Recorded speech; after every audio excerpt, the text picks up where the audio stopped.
Buenos días a todo el mundo, a los webinars de Aquantum Quantsware 2020. Hoy tenemos un nuevo webinar. Sé que, bueno, ha pasado un tiempo desde el último que tuvimos, pero bueno, como ya sabéis, lo bueno se hace esperar.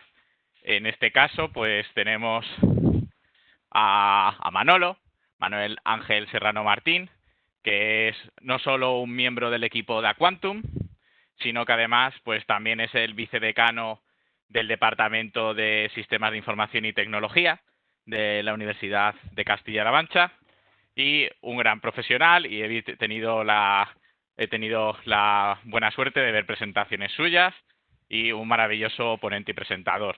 Además, como siempre comentamos, el hecho de que sea de la universidad es un representante muy importante porque construye o da posibilidad, gracias a la Universidad de Castilla-La Mancha, y es un nuevo campus que parte del campus está dedicado a que las tecnologías cuánticas, la programación cuántica, la ingeniería de software cuántico sea parte del currículo de estos nuevos alumnos, pues nos ayudan o preparan para que en el futuro de verdad estas tecnologías puedan salir adelante, se puedan utilizar y tengan una fuerza de trabajo, tengan unos conocimientos esparcidos y podamos vencer pues a lo que suele ser la falta de conocimiento cuántico que tenemos ahora. Pues sin mucha más dilación, pues os dejo con Manolo y los conceptos cuánticos. Perfecto, muchas gracias. Buenos días a todos. Muchas gracias a todos por estar aquí y también muchas gracias a Guillermo por esa magnífica presentación y las buenas palabras que ha dicho sobre mí bueno, creo que son exageradas, pero muchísimas gracias, de verdad. Bueno, pues hoy vamos a hablar un poco sobre los conceptos básicos de la programación cuántica y a ver si esto me funciona. Ya paso, aquí. Bueno, pues ese de la foto soy yo. Es una de las pocas fotos en las que salgo bien y realmente no salgo muy bien. Me hubiera gustado poder hacer esto en persona porque siempre se tiene un poco más de contacto con la gente y es más, hay algo más de interactividad, pero bueno, vamos a intentar hacerlo esto ameno, siendo un tema complejo de entender, aunque probablemente muchos de los que estáis aquí ya sabéis de ese tema y a lo mejor os descubro pocas cosas. Y bueno, pues quisiera dar las gracias a todos los miembros de Aquantum y a M2 Información por darme la oportunidad de contaros este webinar, de estar aquí y pues bueno, por ayudar a, a difundir esto de la programación cuántica que yo estoy convencido que va a ser el futuro y que realmente pues es un mundo apasionante, aunque la mayoría de las veces tienes la sensación de que te explota la cabeza y no sabes muy bien por dónde seguir. Bueno, sin más dilación, vamos a empezar un poco con una pequeña introducción sobre de qué va todo esto. Eh, la idea de la computación cuántica nació a principios de los años 80 del siglo pasado, en la cual se dio cuenta que había algunas simulaciones de sistemas reales, sobre todo a nivel de química o de computación, o sea, o de cuántica o de partículas cuánticas que eran muy difíciles de simular en los ordenadores clásicos que tenemos. Por lo tanto, Feynman, premio Nobel, se le ocurrió la idea de que podríamos no simular en un ordenador basado en electrónica digital aquellos sistemas que no eran, que no tenían un verdad o falso, un 1 un 0, sino que realmente se comportaban de otra manera. Y la idea fue, ¿por qué no utilizar la propia naturaleza que se comporta de forma cuántica para simular esos sistemas que son cuánticos? Y de ahí salió la idea. Bueno, podría haber sido una idea que podría no haber prosperado, porque realmente la complejidad de hacer esto es grande, pero en 1994 apareció publicado el algoritmo de Shor. Peter Shor se le ocurrió un día un algoritmo basado en la mecánica cuántica por el cual era capaz de encontrar la factorización de números primos de forma prácticamente inmediata. Eso que podría haber sido un juego matemático sin más, que no pasara de un artículo de investigación científica y que podría haber sido un pasatiempo para matemáticos y para otros entusiastas de las matemáticas y de la computación cuántica, abrió un nuevo campo que es lo que se conoce como la supremacía computacional, puesto que ese algoritmo permitía romper el algoritmo de criptografía RSA. Y lo que ahora mismo se pueden tardar cientos de años en romper una clave RSA, con este algoritmo, con un ordenador cuántico que en ese momento todavía no existía, podría romperse o podría encontrarse esa factorización de números primos en cuestión de pocos segundos. Eh, Volvemos a lo mismo. Las cosas no se toman en serio hasta que ves que te afectan en la vida real. Y aquí, en ese momento, es cuando se vio que el sistema HTTPS, el cifrado de las tarjetas de crédito, las firmas digitales que usamos a diario, todo eso se venía abajo. Y entonces empezó la carrera. Y esto parece como las películas que veíamos en el siglo pasado sobre la Guerra Fría, pues ahora estamos en esa Guerra Fría computacional en la cual los gobiernos intentan tener la supremacía computacional para poder saber o encontrar, romper esos sistemas de criptografía y por otro lado encontrar sistemas basados en computación cuántica que sean resistentes a este tipo de algoritmo de criptografía. Es lo que actualmente se conoce como criptografía postcuántica. Por lo tanto, en este entorno de búsqueda de la supremacía computacional y que si seguís el tema cada día en los periódicos aparece una nueva noticia diciendo que alguien la ha conseguido, porque realmente no se sabe muy bien si es cierto o no, pues hay que aprender a usar un nuevo tipo, un nuevo paradigma de computación, un nuevo tipo de sistemas informáticos que no siguen las mismas reglas que nos enseñaron cuando estábamos aprendiendo a programar y que por tanto pues tenemos que cambiar nuestra cabeza para ver, para poder aprovechar las características de estos sistemas. Lo primero es pensar en qué se basa y todo esto se basa en la mecánica cuántica, que es algo que los físicos cuánticos conocen, que han modelado perfectamente, pero que lo que somos de otras ramas como la informática en mi caso, pues realmente se nos queda un poco lejos y nos cuesta comprender. Eh, Todo parte de esto. Estamos acostumbrados a ver un átomo y los electrones dando vueltas como bolitas, tal y como lo vemos cuando vemos la serie de Big Bang Theory o como nos enseñaron en el instituto, de que tenemos una pelota gorda ahí roja en el centro, que es el núcleo, con protones y neutrones, y unas cuantas bolitas dando vueltas, que son los electrones. Y bueno, pues esto para explicar cómo funciona la materia a un nivel muy básico puede valer, pero realmente es que la realidad, la materia no es así.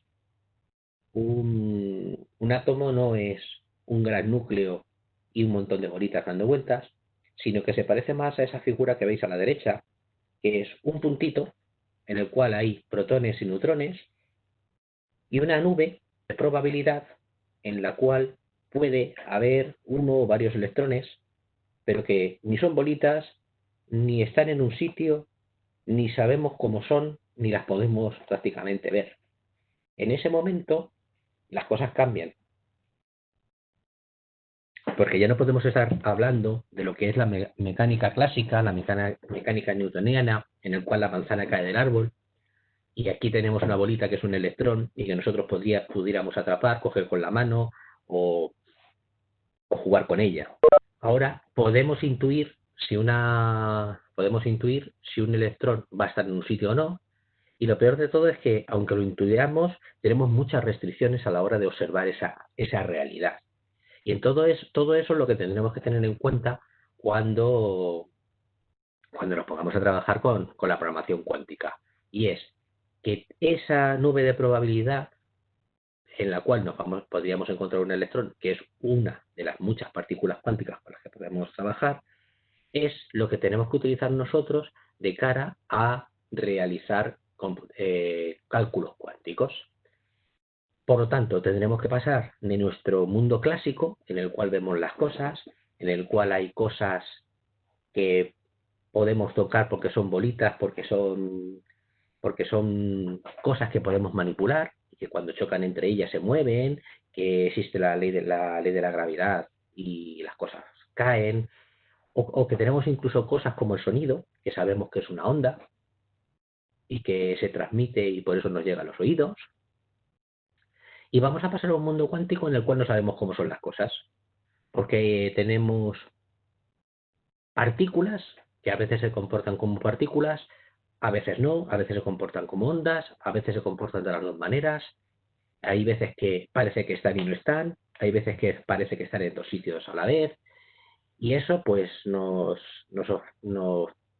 ofrece un nuevo campo de trabajo, pero también nos abre una nueva brecha en nuestra cabeza porque tenemos que pensar de otra manera. Esto de aquí, que vemos de que hay veces que se comporta de una u otra manera, es lo que se conoce como la dualidad onda-partícula, que ya se estudió en su momento cuando se vio que la luz a veces funcionaba como una onda, o la mayoría de las veces se pensaba que era una onda electromagnética, y por tanto produce interferencias, el famoso experimento de la doble retija, en el cual se ve que hace un patrón de tipo ondulatorio, pero que hay veces que también se comporta de forma como una partícula que, que interacciona con otras partículas, y por tanto no sabemos muy bien cómo funciona. Esto es uno de los problemas que tenemos, pero probablemente no es el que más nos preocupe a la hora de la programación cuántica. Hay otros que probablemente nos van a ofrecer muchos más problemas y oportunidades. Este marco teórico de la mecánica cuántica, él tiene una formulación matemática potente, pero nos dice que los sistemas no evolucionan de una forma determinista. Y diréis, bueno, si no tenemos la seguridad de cómo van a funcionar las cosas, ¿cómo voy a poder computar con ello? Podemos. Lo único que pasa es que tendremos que jugar con ese sistema no determinista y jugar a lanzar los dados. Aquellos dados que Einstein en su momento dijo que Dios no podía jugar a los dados, pues tenemos esos dados y tendremos que aprender a jugar con esos dados y esas probabilidades. Pero además tenemos muchos otros problemas entre comillas, y es que tenemos el problema de la medición. Habréis oído hablar del principio de incertidumbre de Heisenberg. Lo veremos ahora dentro de un ratito, pero básicamente es que tenemos problemas para saber dónde está una partícula o si existe o no existe. Además, según el teorema de Cauchy-Specker, dice que los experimentos que nos han realizado no tienen resultado. Y eso nos vuelve a romper la cabeza, porque una cosa solo pasa si alguien la ve. ¿Qué ocurre en un ordenador en el que nosotros dejamos el servidor por la noche y siguen funcionando las páginas web? Si no funcionan los experimentos cuando no los hacemos, ¿cómo va a funcionar esto? Bueno, realmente hay muchas formas en las que los experimentos se pueden hacer, aunque no sea con interacción humana, y los observadores no tienen por qué ser humanos. Los ordenadores cuánticos funcionan de otra manera, pero esto también es importante. Y además estas partículas cuánticas pues tienen las características duales, onda partícula, que pueden proporcionar, o que pueden acarrear ruido y de coherencia en los sistemas cuánticos, y eso todos los problemas en los cuales no nos vamos a meter hoy, pero que realmente a nivel hardware de esos computadores cuánticos son un problema. El primer problema que tenemos, y que ese sí que tenemos que lidiar continuamente con él, es el principio de incertidumbre de Heisenberg, que no es el de Breaking Bad, sino que lo que dice este principio de Heisenberg, el principio de incertidumbre de Heisenberg, es que, muy resumido, una partícula no podemos saber dónde está y cómo se mueve a la vez. No podemos tener seguridad. En esa nube de probabilidad, si nosotros paramos el electrón, podemos saber dónde lo hemos parado. pero no vamos a poder saber ni de dónde venía ni hacia dónde iba. Y lo que es peor, tampoco podremos reanimarlo. En el momento que lo hemos cogido, pues ya sabemos dónde está, lo tenemos ahí parado y hemos perdido toda la información que podría tener. Lo cual es un problema, porque una de las grandes ventajas que tiene la programación cuántica es que podemos utilizar muchas de las cosas que tienen las partículas, pero que se destruyen esa información que tienen las partículas cuánticas cuando nosotros lo medimos. Por lo tanto, tener una partícula que se está moviendo, que está comportándose de una manera y medirla, observarla, implica que perdemos información que se perdió para siempre. Eso es algo parecido a lo que se ve en el famoso experimento teórico de Schrödinger, en el que tenemos un gato dentro de una caja. A mí realmente cuando llega esta transparencia ya me da hasta la penilla el pobre gato, porque cada vez que cuento esto mato un gato y realmente pues me da penilla. Y espero no matar muchos más gatos, aunque realmente tampoco sé si se muere o no.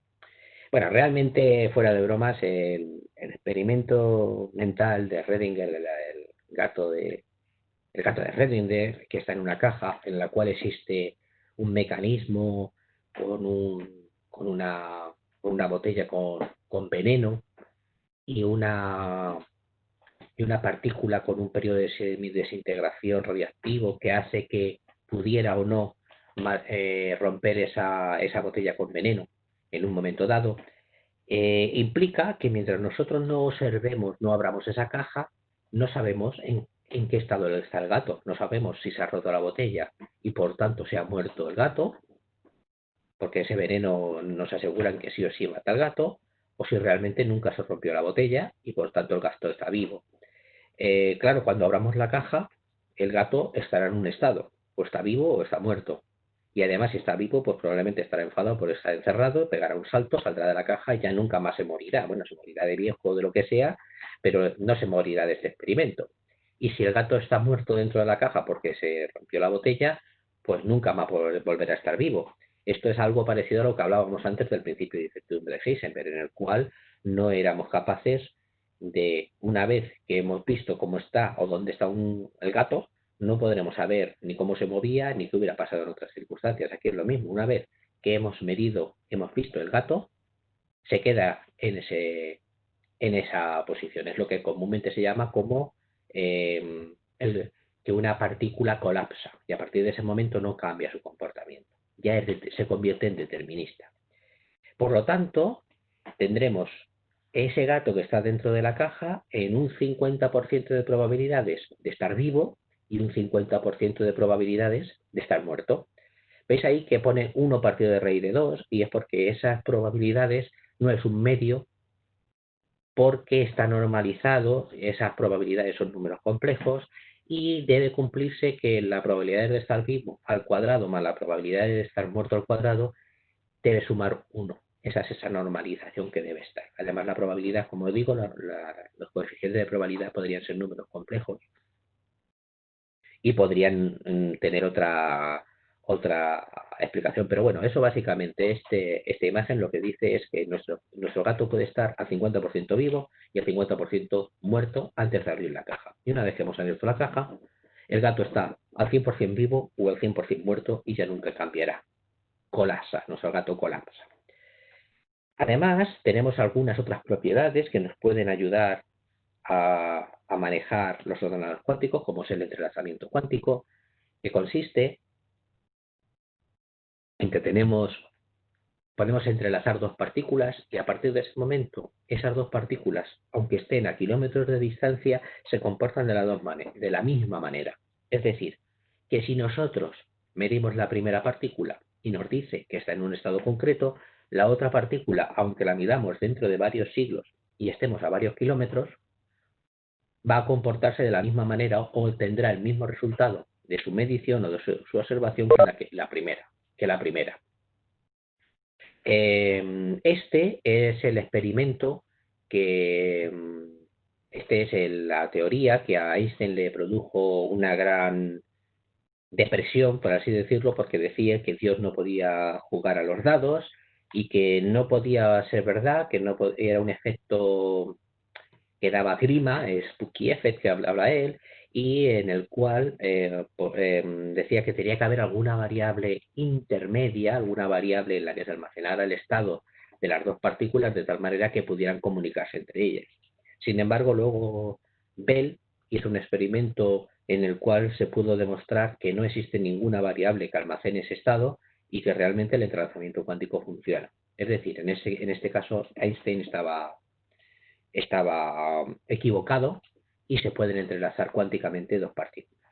Y lo bueno es que en un ordenador cuántico nosotros también podemos entrelazar partículas cuánticas y por tanto hacer que dos variables se comporten de la misma manera. Entre comillas, eso de dos variables se comporten de la misma manera. Tenemos más cosas y es la teleportación. La teleportación no va a ser al estilo de Star Trek, entre otras cosas porque la teleportación tiene una gran pega. Y es que para que nosotros podamos teleportar información de un sitio a otro, tenemos que destruir el original. Por lo tanto, cada vez que en Star Trek se teleportaban a la superficie del planeta, morían en la nave y volvían a recrearse en la superficie. No hay forma de hacerlo de otra manera. Eso, según la mecánica cuántica, según las leyes físicas, es así. Para teleportar algo tienes que destruirlo en origen y recrearlo en destino, pero también nos abre estos algoritmos de teleportación cuántica, nos abren posibilidades de hacer tipos de comunicaciones cuánticas que podrían proporcionarnos una comunicación mucho más rápida y además probablemente mucho más segura. Pero es lo que digo de que no puedes teleportar algo si no lo matas antes es por la teoría del no clonado, no puedes clonar partículas, es decir, tú tienes una partícula cuántica, tienes una variable cuántica, esa variable cuántica es de una determinada manera y no podrás jamás hacer una copia de ella. Por lo tanto, esos algoritmos que nosotros ya sabemos hacer de cómo de que nosotros asignamos a la variable A la variable B y luego a la variable B la modificamos, pero la variable A sigue siendo el valor original y cosas así, no podremos hacerlo en un ordenador cuántico porque no se puede duplicar. Podremos observar una partícula cuántica, saber cuánto vale y usar ese valor, pero nunca podríamos duplicarla.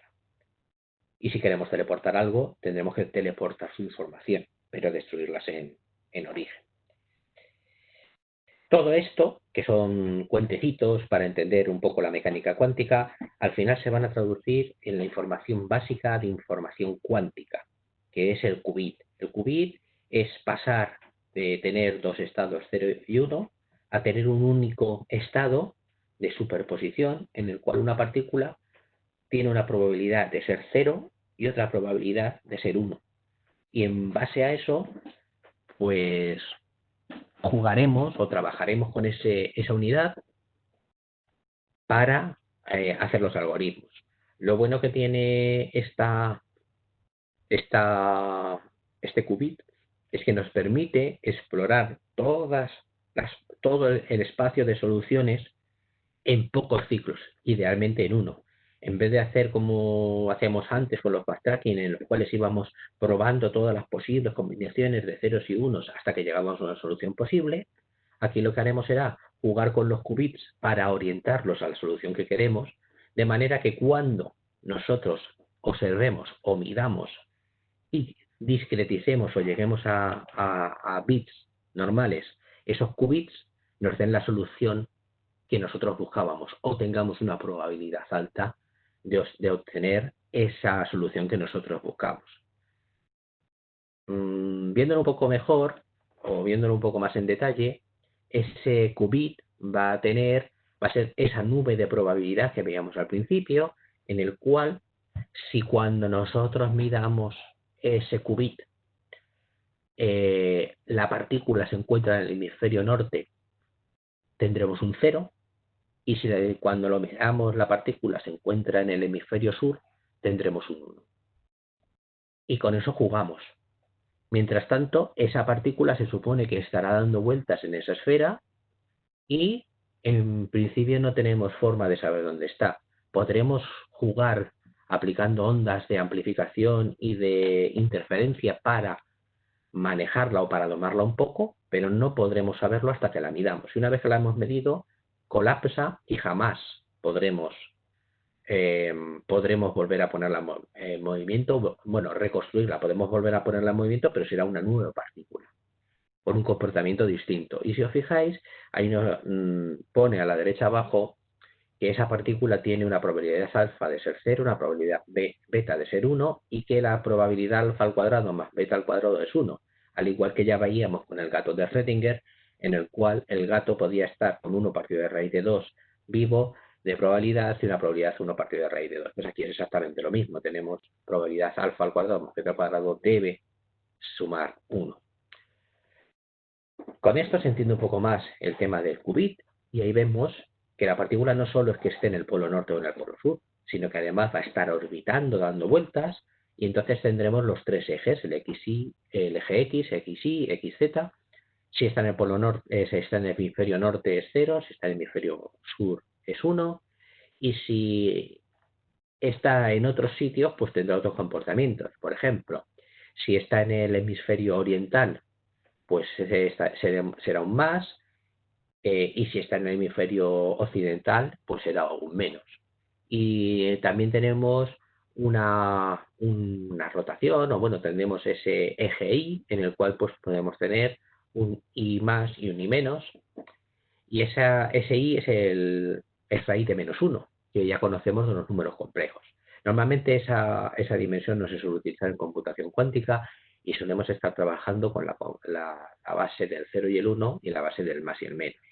Pero es importante recordar esta esfera para cuando nosotros estemos programando con qubits, saber en qué situación queremos que se encuentre nuestro qubit de cara a que nos haga encontrar la solución que nosotros queremos aproximarnos.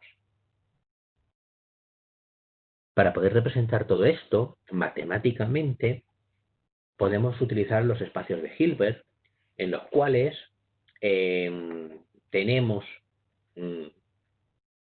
una representación de un qubit como un vector columna, en el cual cada una de las posiciones de ese vector columna será la probabilidad de ser 0 o 1 o más o menos o cualquier otra característica que quisiéramos.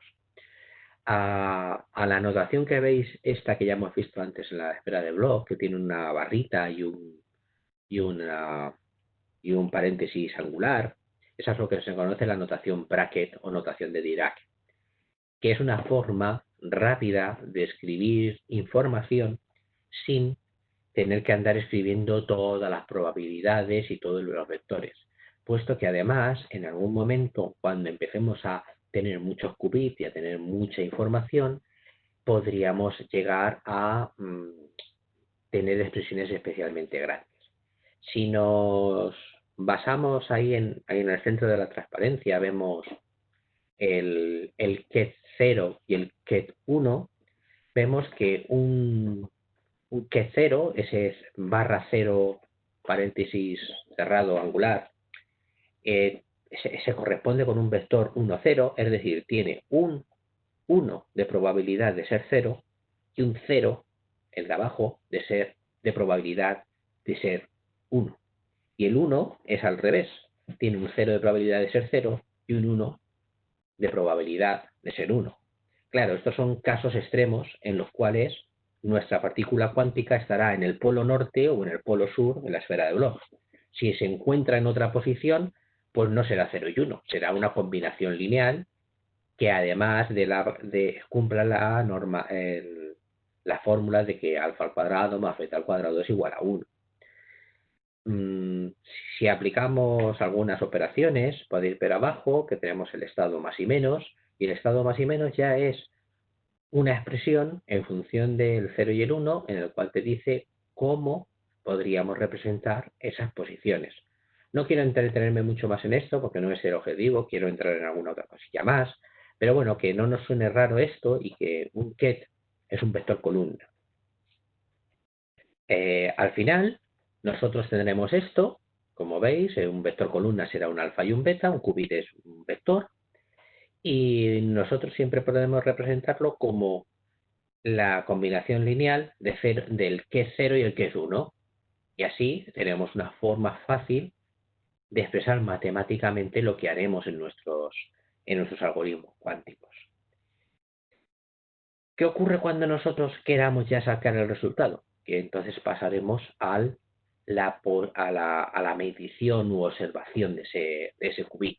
En el momento que nosotros observemos un qubit, estaremos en una situación en la cual nos devolverá si es 0 o 1, o si es más o menos, solo una de ellas, depende de la base en la que midamos, y a partir de ese momento ese qubit colapsará y estaremos ya en un estado de bits clásicos. Colapsa a 0 o a 1 y a partir de ese momento siempre será un 0 o un 1 hasta que lo volvamos a poner ese qubit a girar y destruyamos la información. Pero no podremos volver hacia atrás antes de la medición para poder medir, por ejemplo, si es un 0, si además era un más o un menos. Para medirlo, pues tendremos operaciones como esa que veis ahí abajo a la izquierda, que es una operación de medición, que tenemos un bit cuántico, y después de medirlo tendremos un bit clásico, y se puede medir en base a varios puntos de referencia o puntos de observación. El más utilizado es la base ortonormal o base computacional, en el cual cuando nosotros midamos nos devolverá un 0 o un 1. Pero también podríamos estar midiendo en la base ortonormal o base X, o también llamado base de Hadamard, en la cual lo que queremos es saber si ese qubit era un más o un menos. En la tabla podéis observar que cuando nosotros tengamos un ket 0, es decir, un qubit 0, cuando lo midamos nos dará un 0 con probabilidad 1 y con probabilidad 1 medio puede ser más o menos. Y lo mismo con un ket 1. Probabilidad 100% de ser 1, pero probabilidad 50% de ser más o menos. Y que si tenemos los ket más y menos, tenemos la probabilidad 100% de que sea un más si medimos un ket más, pero un 50% de probabilidad de que sea 0 o 1. Con esto nosotros podremos jugar con nuestro qubit, ir girándolo, cambiándolo de base y saber y orientarlo a la solución que nosotros queremos.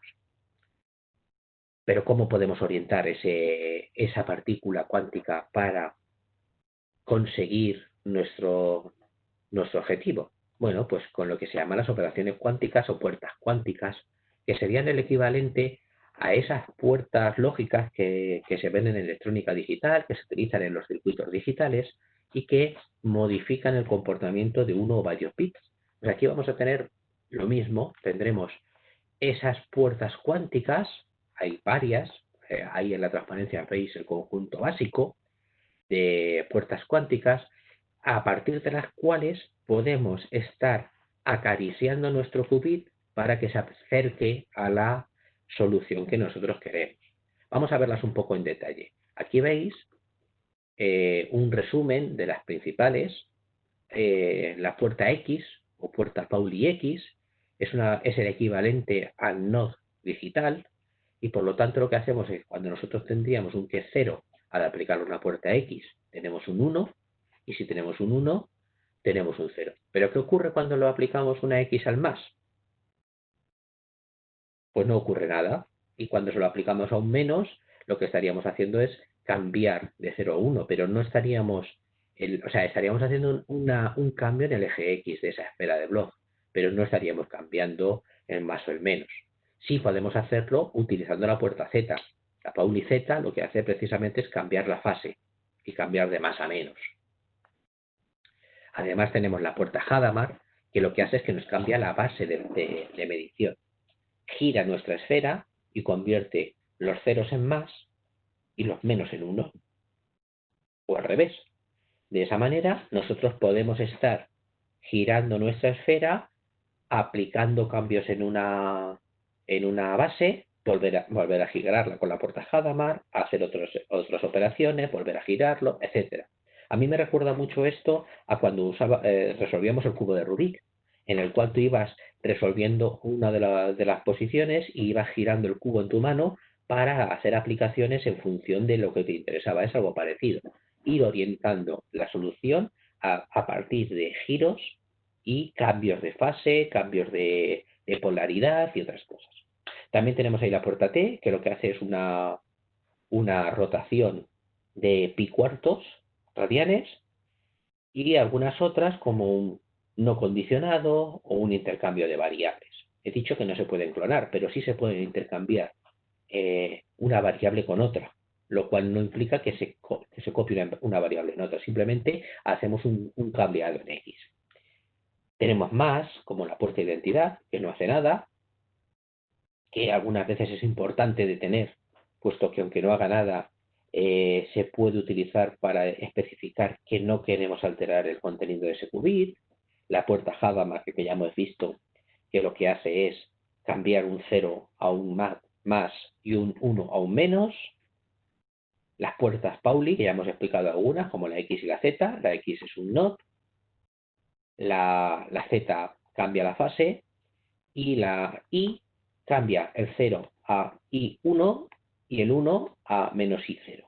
Normalmente no se suele utilizar esta puerta, pero la tenemos en nuestra caja de herramientas por si en un momento dado un algoritmo pudiera hacer caso de ellas, pero normalmente vamos a estar siempre trabajando con rotaciones X, rotaciones Z y rotaciones Hadamard. El swap, que básicamente intercambia dos variables, y aquí aparece una cosa importante, y es que veis que se puede representar una puerta como una matriz. Como es una operación que funciona sobre dos qubits, y cada qubit es un vector columna de dos posiciones, pues tendremos una puerta lógica, una puerta cuántica que trabaja con dos qubits, será un 4x4, una de ceros y unos. Si tuviéramos 3 qubits, pues tendríamos 2 elevado a 3 por 2 elevado a 3 esa matriz, que sería nuestra operación cuántica. Las puertas condicionadas, que son interesantes porque son las formas que tenemos para hacer nuestros if, nuestras condiciones en los algoritmos cuánticos, entre las cuales la más utilizada es la CX o CNOT, que lo que hace es negar un qubit si el otro qubit valiera 1. Negará el segundo qubit si cuando miramos el primer qubit obtenemos un 1. Pero si mientras no lo miramos se quedan en estado de superposición, es decir, que puede ocurrir cualquier cosa. No obstante, podemos hacer estas operaciones condicionadas no solo con el NOT, sino también con las puertas I y Z y con algunas otras puertas que tendríamos. Es más, siempre se puede convertir cualquier puerta a una puerta condicionada mediante un pequeño algoritmo. Y aquí tenemos una puerta muy interesante, que es la puerta Toffoli o también llamada CCNOT, en la cual lo que tenemos es una puerta que niega el tercer qubit si los dos primeros valen 1 cuando sean medidos. En principio no sabemos para qué podemos utilizar esta puerta, pero al final sí sabemos cómo utilizarla porque es la puerta universal. Puesto que, como veis ahí abajo, sabemos que si ponemos dos unos en los dos primeros qubits, estamos sosteniendo una puerta NOT sobre el segundo qubit. Y que si ponemos un 0 en el tercer qubit, estaremos obteniendo el AND de la puerta de los dos primeros qubits. Con esto estaríamos teniendo las puertas NAND, que como ya sabemos, eran una base, un conjunto de puertas mínimo con el cual podíamos implementar cualquiera de las operaciones. Pues con esto tenemos lo mismo. Con una puerta X y una puerta Toffoli, o con la puerta Toffoli solo, nosotros podemos implementar cualquier circuito digital con puertas cuánticas y convertirlo en un circuito cuántico. También tenemos el C-swap, que es un intercambio condicionado, y, como os he dicho, con las puertas Toffoli y otra, al final llegamos a una cosa como esta, en la cual nosotros tendremos una especie de pentagrama o circuito cuántico en el cual, en función de los qubits que entran por la izquierda, veis que al principio son todos ceros, vamos a ir haciendo operaciones con puertas cuánticas de 1, de 2, de 3 o de más qubits, aunque generalmente son solo de 1, 2 y 3 qubits, para llegar al resultado que obtendremos en esa puerta cuántica, operación cuántica de medida que se encuentra a la derecha, en la cual al final, utilizando todos los qubits, a lo mejor solo nos interesa saber el resultado del qubit de arriba. Y esta es la forma clásica, entre comillas clásica, la habitual, en la cual se construyen los algoritmos cuánticos. Existen otras aproximaciones actuales, como por ejemplo escribir código en ensamblador o en .NET u otras aproximaciones que nos permiten hacer esto de una forma más cómoda, pero esta es la forma habitual en la que se ve un circuito cuántico. Cuando crecen mucho en qubits y en puertas se convierte un poco difícil de seguir y por eso hay que utilizar otras aproximaciones, pero es la forma en la cual se generan los algoritmos cuánticos. Y aquí pasamos a ver el hola mundo de los circuitos cuánticos, que sería el entrelazado de dos partículas cuánticas o de dos qubits. Con ese algoritmo, ese circuito cuántico tan simple, en el cual tenemos una puerta Hadamard, que ya dijimos que cambia del 0 al más y del 1 al menos en el qubit X, y un CNOT, un NOT condicionado en el qubit 1, en el cual el qubit 1 se niega si el X valiera 1, pero además, como hemos aplicado una puerta Hadamard al X, no sabemos lo que es, porque una puerta Hadamard sobre un 0 lo que nos proporciona es un 50% de probabilidades de 0 y un 50% de probabilidades de 1, tenemos un estado en el cual, con esas dos puertas, el resultado de medir este circuito siempre será o 0, 0 o 1, 1. Es decir, las dos partículas están entrelazadas y se comportan de la misma manera siempre. Si nosotros pasáramos un qubit a otra parte de la CPU cuántica o a otro sitio, seguirían comportándose de la misma manera, puesto que están entrelazadas. Y lo podemos observar, como vemos en esta transparencia, en un ordenador cuántico de verdad. Esto es un experimento que yo hice en los ordenadores cuánticos que IBM nos permite utilizar. Es un ordenador cuántico de 5 qubits. Y veis que el 47% de las veces me da 0, 0, 0 y el 33% me da 1, 1, que sería la barrita abajo, la barrita de la izquierda y la barrita de la derecha. Pero vemos ahí que tenemos en torno a un 20% de veces que no se entrelazan. ¿Y eso por qué es? Eso ocurre porque hay ruido cuántico y el sistema falla.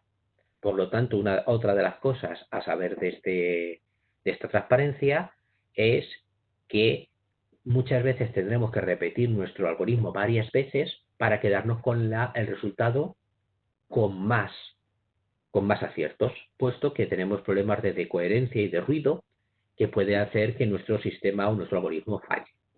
Pero como veis, la mayoría de las veces se comportan entrelazadas las dos partículas. Y bueno, por último, para que vierais un poquitín algo un poco más complejo, esto sería un sumador completo de 2 qubits con acarreo, que como veis está basado simplemente en puertas Toffoli, que son las moradas, y puertas CNOT, que son las azules, y eso nos da esta tabla de verdad. Lo único bueno que tenemos con ese circuito de sumador completo cuántico es que estamos realizando a la vez toda la tabla de verdad de este sumador cuántico, y solo cuando nosotros hacemos unas entradas y midamos obtendremos un resultado, pero mientras tanto estamos haciendo todas las sumas a la vez, que es la gran potencia que tienen los ordenadores cuánticos, y es que trabajan sobre todo el espacio de soluciones. No me meto más en detalle a esto, simplemente deciros que hay algunos otros algoritmos, como el algoritmo de Deutsch, que lo que sirve es para identificar si una moneda está trucada. Cuando nosotros lanzamos una moneda, puede ser que esté balanceada, como aquí, que siempre salga o cara o cruz, o que siempre salga cara. y con un algoritmo cuántico en un solo ciclo, lanzando la moneda solo una vez, podemos ser capaces de saber si la moneda está trucada o no.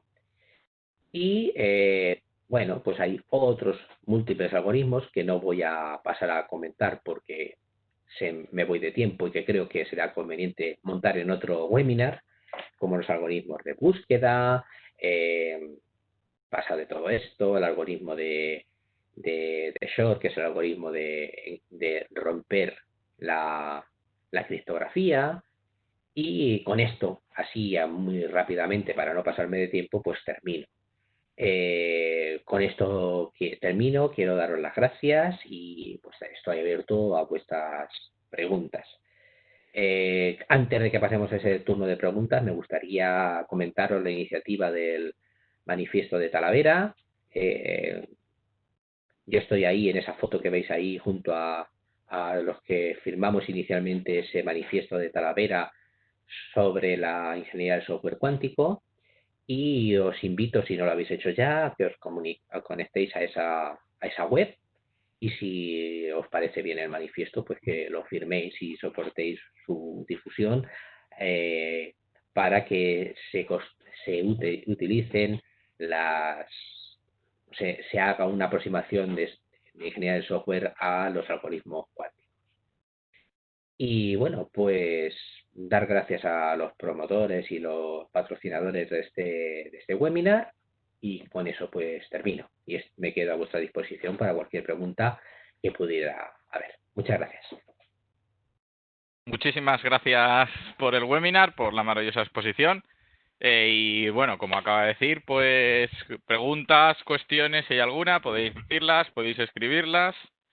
Sé que es cierto que lo mismo nos hemos ido un poquito de hora, pero bueno. Sí, yo creo que sí. Bueno, de vez en cuando más es mejor, como se suele decir. Cuestiones, preguntas. Si hay alguna, si queréis escapar, no hagáis ninguna. No, se conoce que les sea aburrido demasiado y no tienen ninguna duda o quieren escaparse ya. O está bien escripado, o está bien explicado. También pudiera ser. Que es la tercera opción. Vamos a... A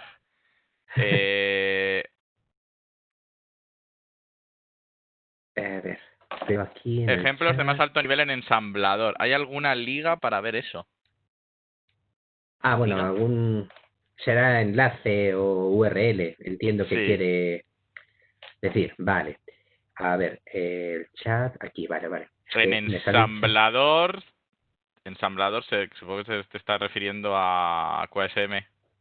QSM de IBM, sí. Sí, ensamblador, sí. Que conste que lo que parece que es ensamblador es el lenguaje que utiliza QSM, que en el IBM QExperience, básicamente vosotros podéis montar el circuito y él va haciendo un lenguaje que es cierto, es muy parecido al ensamblador, o es muy similar al ensamblador, que es, que bueno, ellos lo llaman QASM, sí, que es el lenguaje básico.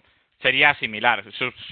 Sostiene algunas cosillas un poco más avanzadas que el ensamblador, es decir, permite poner subrutinas, cosa que directamente si trabajáis con circuito no podéis hacer. Eso es nombrable. Claro. De hecho, dentro del propio IBM QExperience creo que tienen ejemplos, ¿no?, de circuitos. Sí, estoy poniéndole, pongo ahí en el chat un enlace a la documentación básica de ese ensamblador del IBM QExperience, en el cual es un punto de partida. No está todo, pero bueno, es un punto de partida y ahí se ve esa nomenclatura que básicamente, bueno, ahí y todo lo que está a continuación, básicamente lo que es poner como código ensamblador las puertas o esas puertas cuánticas que hemos estado viendo. Y tenemos una cuestión, algoritmos, ¿en qué punto estamos a día de hoy? Vemos que hay muchas puertas, pero ¿hay algo real al que agarrarse para hacer desarrollos con utilidad? ¿En qué estado está esto? Bueno, pues realmente estamos en un estado muy básico. ¿Existen algoritmos? Sí, existen algoritmos que ya funcionan. Por ejemplo, el algoritmo de Shor, de factorización de números primos de un número, funciona. ¿Cuál es el problema que tenemos ahora mismo? El número de qubits que soporta un computador cuántico. Por lo tanto, claro, para romper una clave una clave de RSA de 2048 bits, en principio necesitaríamos 2048 qubits para utilizar el algoritmo de SOR. El problema es que ahora mismo, pues aquel que salió en las noticias de Google que decía que tenía la supremacía cuántica, tenía 51 qubits. Por lo tanto, podemos romper criptografía RSA de hasta 51 bits, pero no de 2048. Por lo tanto, todavía tenemos unos cuantos meses de ventaja para encontrar una nueva forma. Los algoritmos de búsqueda, los algoritmos de optimización existen, pero realmente tenemos limitaciones. Por lo tanto, ahora mismo se pueden hacer cosas básicas. Es verdad que, por ejemplo, D-Wave ya tiene que es otra de las compañías que está trabajando en esto y que tiene un ordenador cuántico híbrido, está trabajando con librerías que ya te permiten hacer los algoritmos de optimización típicos que hacíamos con backtracking o con programación dinámica. Y entonces, pues sí, se pueden hacer las típicas optimizaciones de grafos, pero no obstante, todavía estamos en un estado en pañales, estamos todavía en pañales y tenemos que avanzar mucho hasta que podamos tener algo realmente útil.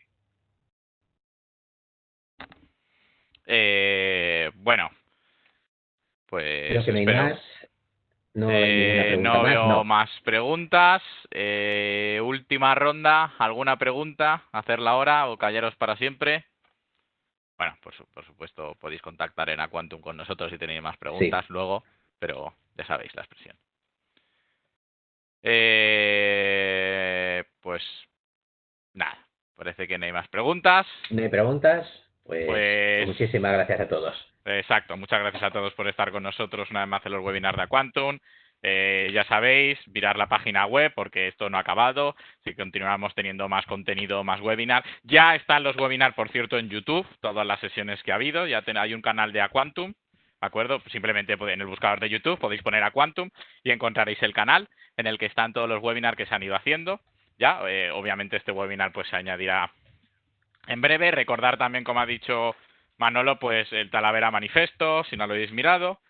Y nada, gracias a todos, especialmente gracias a Manolo por la maravillosa presentación y espero que tengáis un buen resto de día, una buena tarde y muchísimas gracias.